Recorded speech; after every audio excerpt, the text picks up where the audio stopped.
CM விஜய்ன்னு சொன்னா அது வேற மாதிரி பொருளாகிறது. அதனாலதான் கேட்டேன், உங்களுக்கு ஏன் சிஎம் பேர் வந்துச்சுன்னா, செட்டிக்குளம் அவங்க ஊர் பேர் ஏதோ செட்டிநாடு ஏதோ சொன்னாரு. அப்பா பேரு முத்தும் பெருமாள்னாரு. சேமு விஜய்னு போடலாமே அப்படின்னு எனக்கு தோணுச்சு. சிஎம் விஜய்னா திருமாவளவனே சொல்லிட்டாருங்கிற மாதிரி ஆயிடும். இவன் வந்த பிறகுதான் எல்லாம் ஜீன்ஸ் போடுறாங்க, டிஷர்ட் போடுறாங்க, கூலிங் கிளாஸ் கண்ணாடி போடுறாங்க, பஸ் ஸ்டாண்டில் வந்து நிற்கிறாங்க, நம்ம பிள்ளைங்களை மயக்கிறாங்க. இதெல்லாம் அரசியலுக்காக பேசுவது. டிஷர்ட் போட்டால் பெண்கள் மயங்கிடுவாங்களா? கூலிங் கிளாஸ் போட்டால் பெண்கள் மயங்கிடுவாங்களா? ஜீன்ஸ் போட்டு பேண்ட் போட்டால் உடனே பெண்கள் அங்கே பின்னாலே போயிடுவாங்களா? எது சரி, எது தவறு, எது உண்மை, எது பொய், எது நல்லது, எது கெட்டது, எது இப்போதைக்கு வெளிப்படுத்த வேண்டியது, எது எப்போது வெளிப்படுத்தப்பட வேண்டியது, எதை எப்படி வெளிப்படுத்துவது, எதை யார் முன்னால் வெளிப்படுத்துவது, எதை மறைத்து வைக்க வேண்டும், எதை மறைக்காமல் சொல்ல வேண்டும் என்பனவற்றையெல்லாம் உணர்ந்து தொகுத்து வடிகட்டி அதன் அடிப்படையில் வெளிப்படுத்துகிற ஒரு அறிவுதான் ஆறாவது அறிவு. 6 அறிவு. என் சாதி பொண்ணு இன்னொரு சாதிக்காரன் விரும்புகிறான். சாதி கலப்பு ஏற்பட்டால் என்ன ஆகிறது, என் தகுதி என்ன, அவன் தகுதி என்ன அப்படின்ன உடனே அவனுக்கு ஆத்திரம். அவனுக்கு எந்த தகுதியும் இல்லை, அவனை அழித்து ஒழிக்கணும், அவனை வெட்டி சாய்க்கணும். இல்லைன்னா எனக்கு குடும்ப கௌரவம் போயிடும், சாதி கௌரவம் போயிடும். இந்த உணர்ச்சி மட்டுமே திணிக்கப்பட்ட நிலையில் அதில் மட்டுமே இருக்கிறவன் பின் விளைவுகளை பற்றி கவலைப்படுறதில்லை. இப்படி ஒரு கொலை நடந்தால் அதுக்கு பிறகு சட்டம் வரும், காவல்துறை வரும், கைது செய்வார்கள், சிறைக்கு போக வேண்டி வரும், ஆயுள் தண்டனையே கிடைக்கலாம் அல்லது மரண தண்டனையே கிடைக்கலாம். நம்முடைய குடும்பம் சிதறி போகும், நம்முடைய மனைவி நடுத்தெருவிலே நிற்பாள், நம்முடைய பிள்ளைகள் நடுத்தெருவிலே நிற்பார்கள், அவர்களை கவனிக்க ஆள் இல்லாமல் போய்விடுவார்கள், நம்முடைய ஒட்டுமொத்த குடும்பமே சிதறி போகுமே என்றெல்லாம் சிந்திக்க அவனுக்கு இடம் தராது. வெறும் புலனறிவு, 6ஆம் அறிவு இல்லை. தன்னை சுற்றி 360 டிகிரியிலும் கண்காணிக்கிறவர்கள் இருக்கிறார்கள், கேமராக்கள் இருக்கின்றன, அரசு இருக்கிறது, சட்டம் இருக்கிறது. நாம் விரும்பினாலும் விரும்பாவிட்டாலும் சட்டம் தன் கடமையை செய்யும். அதிலிருந்து தப்ப முடியாது. அமைதியான குடும்பம் சிதறி போகும். இதையெல்லாம் சிந்திக்க மூளைக்கு நேரம் கொடுப்பதில்லை. சிந்திக்கிற ஆற்றல் எல்லா மனுஷனுக்கும் உண்டு, அதனால்தான் எல்லாருக்குமே மூளை இருக்கிறது. ஆனால் சிந்திக்க நாம் மூளைக்கு வாய்ப்பு தருவதில்லை, உணர்ச்சிக்கு வாய்ப்பை தந்து விடுகிறோம்.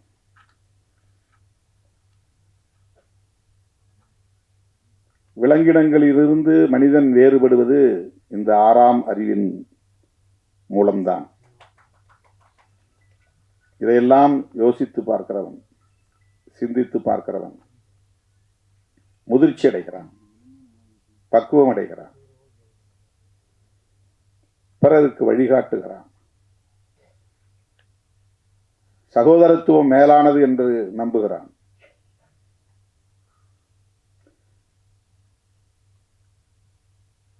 ஜாதி ஜாதி ஜாதி என்பது நாம் பிறப்பதற்கு முன்பிருந்தே விவாதிக்கப்படுகிற ஒன்றாக இருக்கிறது. உலகத்தில் வேறு எந்த நாட்டிலும் இந்த சமூக கட்டமைப்பு இல்லை, எந்த மதத்திலும் இந்த வடிவமைப்பு இல்லை. சாதி அடிப்படையில் உறவுகளை தீர்மானிப்பது, மன வாழ்க்கையை தீர்மானிப்பது என்கிற ஒரு வாழ்வியல் உலகத்தில் வேறு எந்த சமூகத்திலும் இல்லை. தமிழனாகவும் இவனால் ஒன்று சேர முடியவில்லை, இந்தியனாகவும் இவனால் ஒன்று சேர முடியவில்லை, பாட்டாளியாகவும் இவனால் ஒன்று சேர முடியவில்லை. ஒரே சாதிக்குள் ஒரு சகோதரத்துவமும் மலர்வதற்கு வாய்ப்பில்லை என்கிற நிலையை எது ஏற்படுத்தி இருக்கிறது என்றால் சாதிதான்.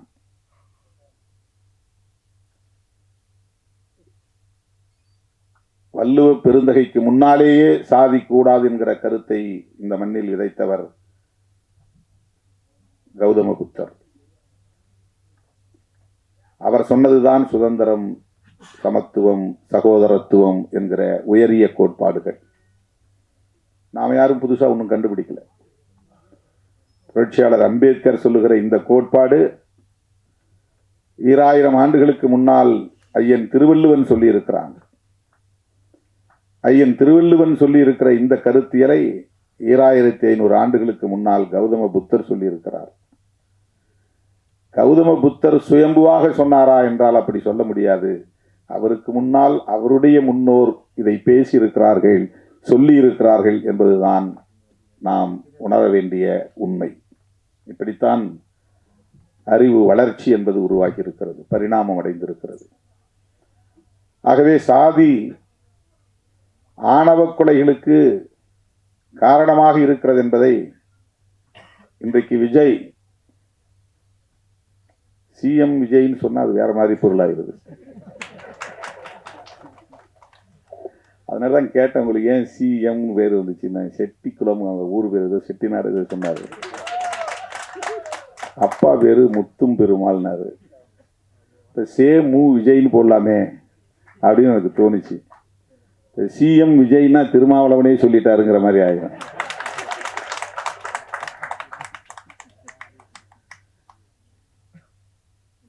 அவர் இன்னைக்கு ஆணவ கொலையை பற்றி பேசுறாருன்னா இதுக்கு முன்னால யாருமே பேசலையான்னா எல்லாம் பேசியிருக்கிறாங்க.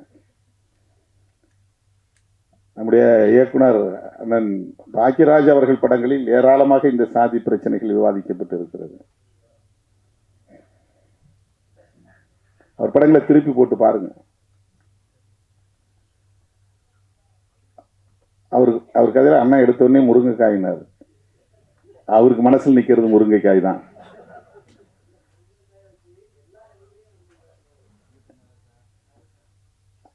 அது ஒரு உத்தி, அவ்வளவுதான். ஆனா அவர் அந்த படத்துல சொல்லியிருக்கிற செய்திகள் ஏராளம், ஒவ்வொரு படத்திலுமே. அப்போ இந்த சாதி அமைப்பு கூடாது அப்படிங்கிற கருத்தை நாம புதுசா பேசல, திருமாவளவன் பேசல. இது ஒன்றும் திருமாவளவனுடைய கண்டுபிடிப்பு கிடையாது. சில பேர் அப்படி ஒரு தோற்றத்தை உருவாக்குகிறார்கள். இவன் வந்த பிறகுதான் எல்லாம் ஜீன்ஸ் போடுறாங்க, டிஷர்ட் போடுறாங்க, கூலிங் கிளாஸ் கண்ணாடி போடுறாங்க, பஸ் ஸ்டாண்டில் நிற்கிறாங்க, நம்ம பிள்ளைங்களை மயக்கிறாங்க. இதெல்லாம் அரசியலுக்காக பேசுவது. டிஷர்ட் போட்டால் பெண்கள் மயங்கிடுவாங்களா? கூலிங் கிளாஸ் போட்டால் பெண்கள் மயங்கிடுவாங்களா? ஜீன்ஸ் போட்டு பேண்ட் போட்டால் உடனே பெண்கள் அங்கே பின்னாலே போயிடுவாங்களா?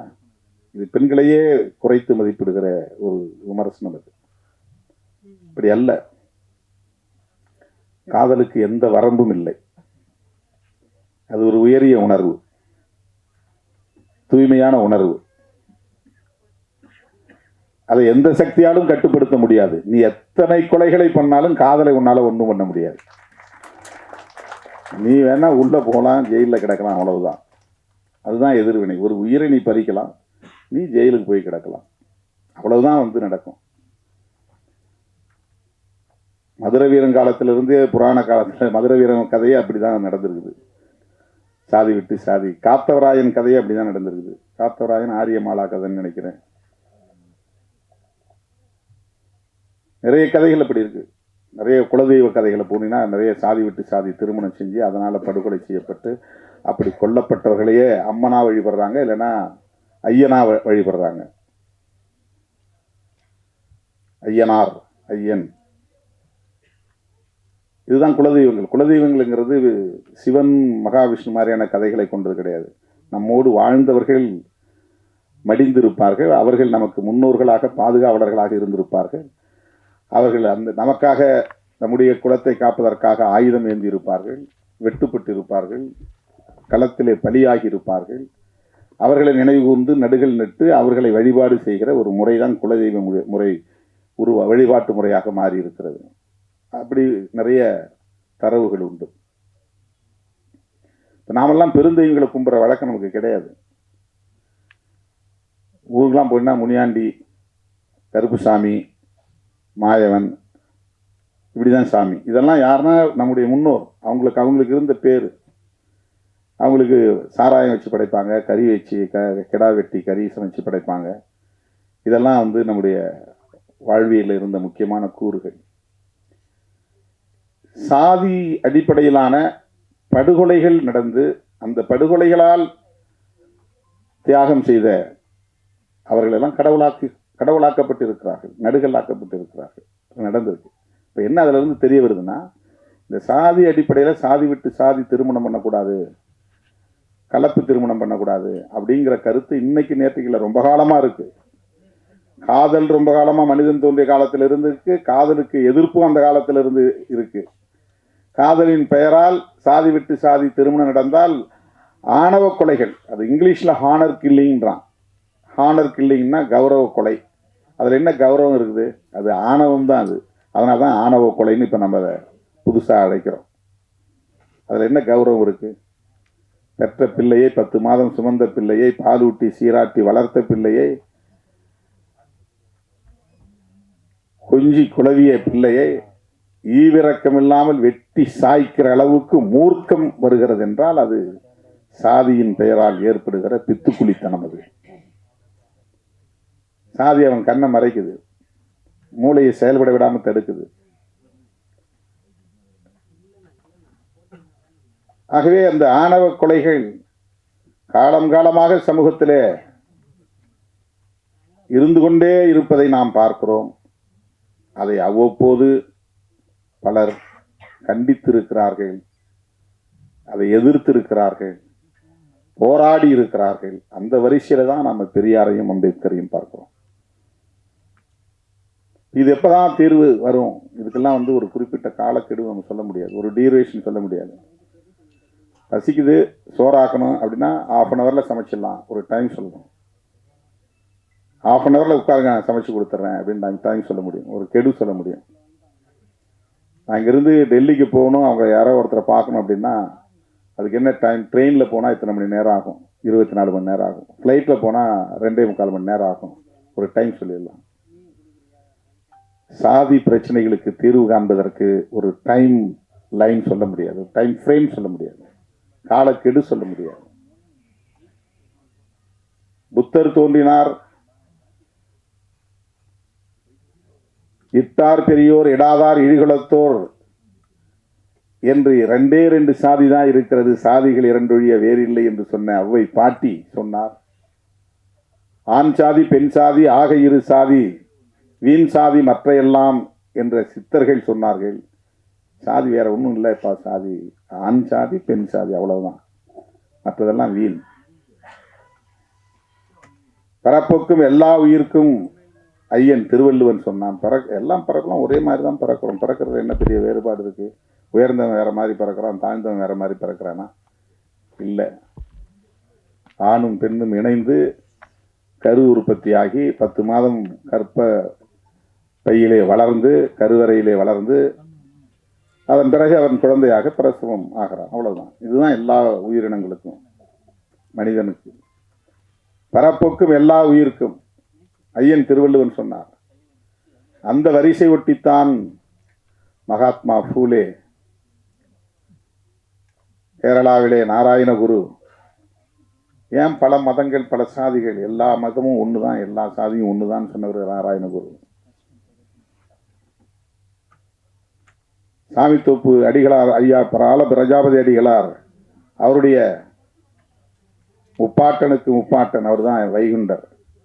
150 வருஷங்களுக்கு முன்னால ஏதரா சாதி, எங்க சாதி இருக்குன்னு அவர் ஒரு கிணற தோண்டி, 10 சமத்துவ கிணறுன்னு ஒரு கிணற தோண்டி 18 கிராமங்கள் இருந்த மக்கள் எல்லா சாதியும் ஒரே இடத்துல உட்கார சொல்லி அதில் வாளியில் தண்ணி அள்ளி எல்லாம் ஒரே இடத்துல குளிச்சிருக்கிறாங்க. அந்த தண்ணியை அள்ளி ஒரே வாளியில் தண்ணி எடுத்து குடிச்சிருக்கிறாங்க. குடிக்க வச்சவர் யாருன்னா வைகுண்டர்.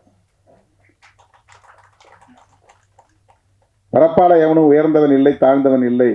நான் திருமாவளவன் சொல்றேன்னு நினைச்சிட்டு இருக்கிறான். வைகுண்டர் சொன்னார, வைகுண்டரை உங்களால எதிர்க்க முடியுமா? வைகுண்டர் சொன்னதுதான் நான் சொல்றேன். நாராயணகுரு சொன்னதுதான் நம்ம பேசுறோம். அவ்வளவுதான். நம்ம புதுசா ஒன்றும் கண்டுபிடிக்கல, எதையும் பேசல.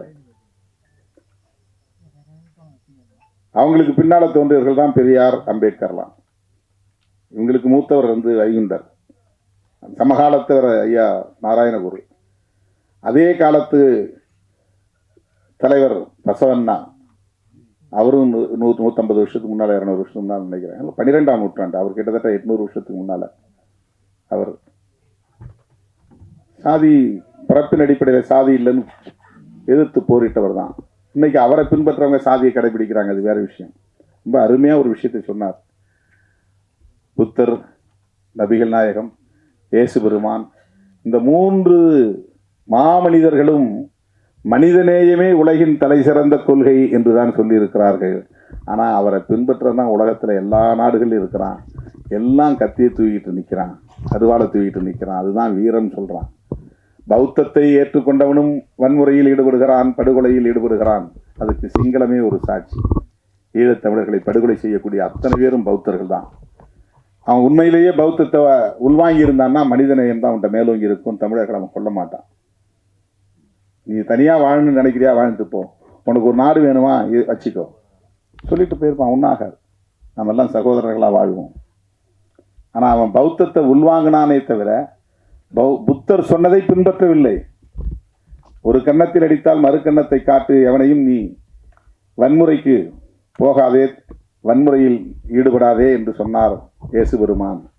ஆனால் கிறிஸ்தவ நாடுகள், பல நாடுகளில் எவ்வளவு சிலுவை போர், எவ்வளவு பெரிய யுத்தங்கள்லாம் நடந்திருக்குது, எவ்வளவு லட்சக்கணக்கான மக்கள் கொல்லப்பட்டு இருக்கிறார்கள் இயேசுவின் பெயரால். நபிகள் நாயகம் அவர் சொன்னது மனிதநேயம் தான். உலகின் தலை சிறந்த கொள்கை மனிதநேயம். நாம் யாரும் அதை பின்பற்றதில்லை.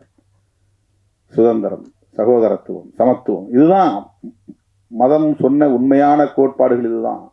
ஆனால் நம்ம அதையெல்லாம் விட்டுட்டோம். பரப்பால நீ யார், நான் யார், எனக்கு நீ சமமாக வருவியா, என் வீட்டு பிள்ளையை நீ மயக்கி இழுத்துட்டு போக பார்க்குறியா, இங்கே இருக்கிற சொத்தை பறிக்கிறதுக்காக நீ லவ் பண்ணுறது, நாடக காதல் பண்ணுறியா? இந்த விமர்சனங்கள் எல்லாம் அவர்களின் நலன்களுக்காக பேசப்படுகிற ஒன்று. அது காதல் என்கிற உணர்வுகளை கொச்சைப்படுத்துகிற ஒரு முயற்சி. அதை ஒரு கருப்பொருளாக கொண்டு ஆணவ கொலையை தடுக்க வேண்டும் என்கிற அடிப்படையில் படம் இன்னும் நம்ம முழுமையாக பார்க்கல. கதையை அப்பப்போ லேசாக 1-2 வரி அவர் சொன்னார். நான் கூட விஜய்கிட்ட சொன்னேன். அதான் சிஎம் விஜய் தான். விஜய்கிட்ட சொன்னேன், கொஞ்சம் சுருக்கமாக கதையை சொல்லுங்கள் மேடையில் அப்படின்னேன். கதையை சொல்லிட்டா நீங்கள் யாரும் போய் பார்க்க மாட்டீங்கன்றதுனால அவர் புதிர் போட்டு 2 கேள்வி எழுப்புவேன், நீங்கள் பதில் சொல்லணும்னு சொல்லியிருக்கிறாரு. புரட்சிகரமான சிந்தனைகள், முற்போக்கான சிந்தனைகள், ஜனநாயகபூர்வமான சிந்தனைகள் எல்லா தளங்களிலும் வளர வேண்டும், திரைத்துறை உட்பட. இப்போ நிறைய பேர் இதுக்குள்ளேயும் சாதி பெருமை பேச கிளம்பிட்டாங்க. நாங்கள் ஆண்ட சாதி, அந்த வம்சம், இந்த வம்சம், அதிலிருந்து பிறந்தவர்கள், இதிலிருந்து பிறந்தவர்கள், எங்களுக்கென்று ஒரு பெரிய தனி பாரம்பரியம் இருக்கிறது. அடங்கமறு அத்துமீறு கும்பலா என்று கேலி பேசுவது, அதுக்குள்ள அந்த 2 முழக்கங்களுக்கு பின்னால் எவ்வளோ பெரிய அரசியல் இருக்குங்கிறத புரிஞ்சுக்கிட்டா அதை விமர்சிக்கவே முடியாது. அது பாட்டாளி வர்க்க சிந்தனை இருந்தால் தான் அதை புரிஞ்சிக்க முடியும். உழைக்கும் மக்களுடைய நலன்களை பற்றிய அக்கறை இருந்தால்தான் அடங்கமறு அத்துமீறு திமிரி எழு திருப்பி அடி, இது வன்முறைகளை தூண்டுவதல்ல, வன்முறைகளை எதிர்த்து நிற்கிற டிஃபென்சிவ் ஸ்லோகன். அது டிஃபென்சிவ் மோடில் சொல்லக்கூடிய ஒரு தற்காப்பு உத்தி அடிப்படையில் முன்வைக்கப்பட்ட முழக்கம். அது உன்னை அடிச்சுட்டே இருக்கிறான் அப்படிங்கிறதுனால நீ அப்படியே ஒடுங்கி போயிடாத, நீ கொஞ்சமாவது எதிர்த்து நின்னாதான். ஒரு கெளுத்தி மீனை நம்ம பிடிச்சா விட அது திமிரி நம்ம கையில் காயப்படுத்துறது. தேலுக்கு கொடுக்கல விஷம் இருக்கு, பேணி லேசா சீன்னா அது கொட்டுது. குளவி கூட்டை அப்படி லேசாக கலைச்சா அவ்வளவும் அப்படியே நூற்றுக்கணக்கான ஆயிரக்கணக்கான குளவிகள் எவன் கலைச்சானோ அந்த கூட்டை அப்படியே அவனை கொட்டி தீர்த்துருது. இதெல்லாம் இயற்கையிலே இருக்குது. இந்த எதிர்ப்புணர்ச்சி இதெல்லாம் வன்முறை கிடையாது.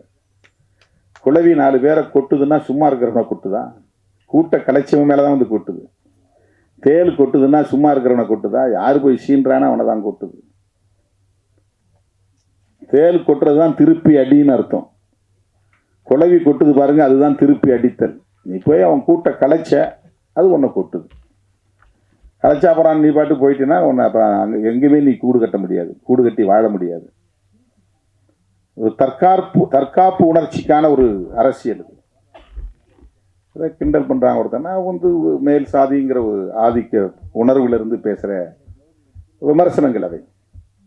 அந்த மேல் சாதி அல்லது உயர் சாதி என்கிற அந்த ஆதிக்க போக்கு இருக்கு பாருங்க, அதை எதிர்க்கிற சிந்தனை தான் முற்போக்கு சிந்தனை. அதை எதிர்க்கிற அறிவு தான் 6வது அறிவு. ஆணவ கொலைகள் கூடாது என்று நீ சிந்திக்க தொடங்கிவிட்டால் உனக்கு 6ஆம் அறிவு சிந்திக்க தொடங்கிவிட்டது என்று பொருள். 6 அறிவுன்னு சொன்னாலும் நல்லதுதான், 6ஆம் அறிவு என்று சொன்னாலும் சரிதான். 6 அறிவு வராது.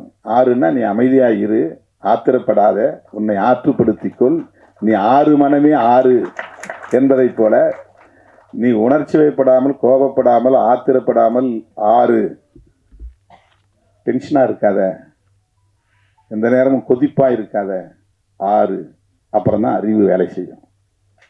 6 அறிவு, அது வரையிலும் அறிவு வேலை செய்யாது. விஜய் அவர்கள் ஒரு இளைஞனுக்கு, புதிய ஒரு இளைஞனுக்கு, வாழ்க்கையில் சாதிக்க வேண்டும் என்று துடிக்கிற இளைஞனுக்கு ஒரு அரிய வாய்ப்பை தந்திருக்கிறார். அந்த வகையில் விஜயை நான் பாராட்ட கடமைப்பட்டிருக்கிறேன். எனது பெருமதிப்பிற்குரிய ஐயா பால பிரஜாபதி அடிகளார் அந்த பொது மேடையில் திருமாவளவன் என்னுடைய வளர்ப்பு பிள்ளை அப்படின்னு அறிவித்தார். நான் அவரை அடாப்ட் பண்ணுறேன், என்னுடைய தத்து பிள்ளையாக நான் எடுத்துக்கிறேன், என்னுடைய மகன் என் குடும்பத்தில் ஒருவராக நான் எடுத்துக்கிறேன் அப்படின்னு அறிவித்தார். அன்பு தேசம்னு ஒரு கட்சி தொடங்கின நிகழ்ச்சியில் தான் நான் பேசினேன். அவர் உருவாக்கிய கட்சி அன்பு தேசம். அப்போ நான் சொன்னேன், நீங்கள் வந்து இந்த தலித்துகள் வாழக்கூடிய தெருவில் போனீங்கன்னா இந்திரா காந்தியின் பேர் இருக்கும், கருணாநிதியின் பேர் இருக்கும், எம்ஜிஆர்னே பேர் இருக்கும், காமராஜர்னு ஏகப்பட்ட, எங்கெல்லாம் எல்லா ஊர்லேயும் ஒரு 10 காமராஜ் இருப்பாங்க. காமராஜுங்கிற பேர் இல்லாதவங்களே இருக்க மாட்டாங்க. ஆனால் ஊர் தெருங்கிற இடத்துல எங்கேயாவது ஒரே ஒரு குழந்தைக்காவது அம்பேத்கர்னு பேர் இருக்கா? இப்போ யார் சாதி பார்க்குறா? தலித்துகளாக சாதி பார்க்குறாங்க.